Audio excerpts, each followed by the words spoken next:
This is one of the choppers that state police uses to respond to natural disasters. Now it's time to respond to the 2011 flood. So come on with me. Let me take you on a flight. Hi, we're clear. We're good to go here. Welcome aboard. And we're clear for takeoff. Roger that.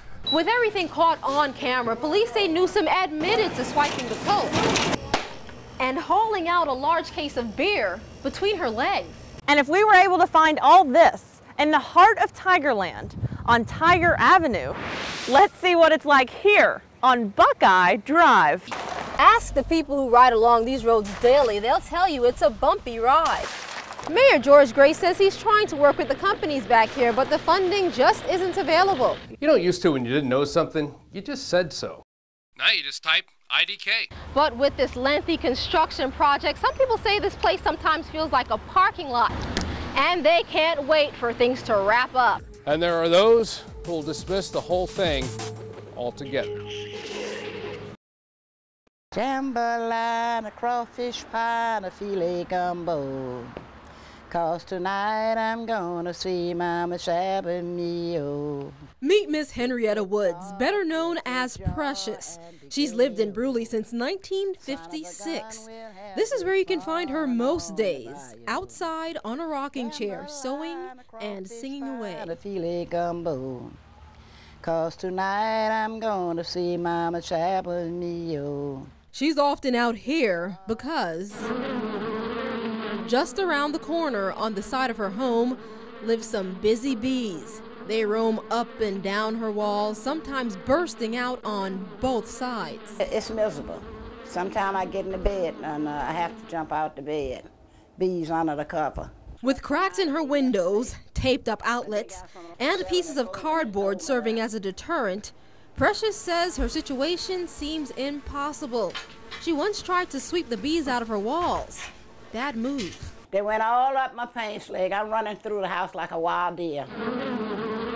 For Precious, dealing with these things often feels like an uphill battle. Here's her collection, just one day's worth of dead bees. This garbage bin is more than half full. If that doesn't make your skin crawl, the smell of them dead in droves will. The grandchildren scared to come. My son, one of them, is allergic to bees, so they stay away. It's kind of lonesome. I just don't know what to do. I just stop asking. And whenever you pray, let him have his way, and he will fix it for you.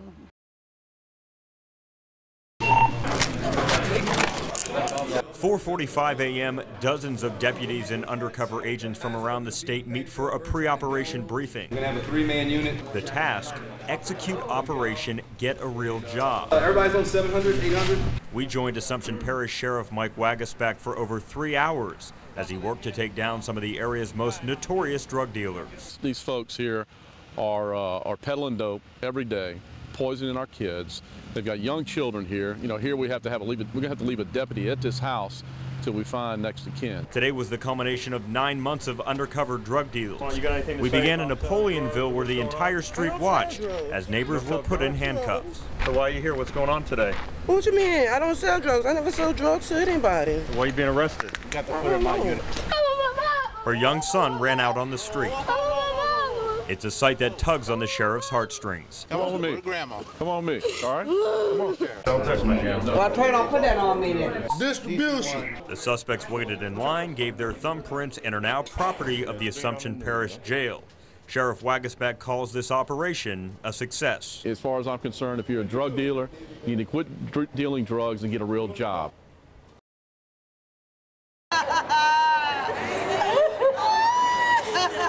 23-year-old Edward Ricks was just feet from his front door on Barber Street when Baton Rouge police say someone opened fire.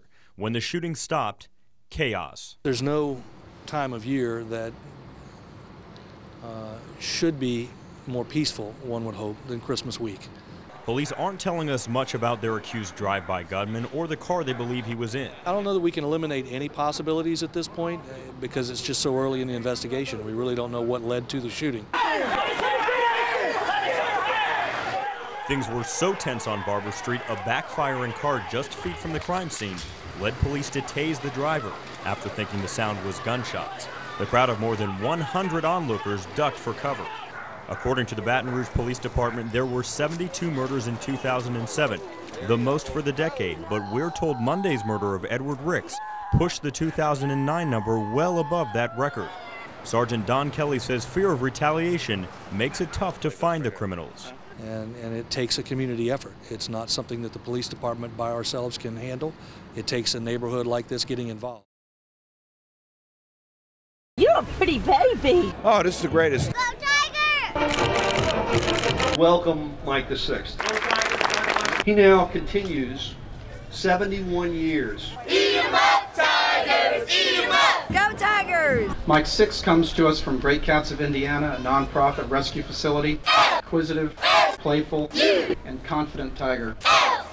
The one thing that people have to understand about Mike the Tiger, you can build a habitat for Mike the Tiger, and it's visited by literally hundreds of thousands of people.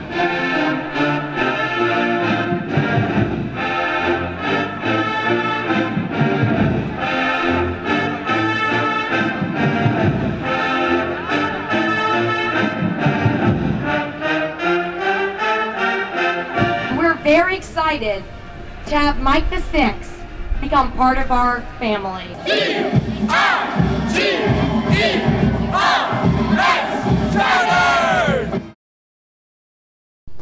Okay, so sometime or another, we've all been there.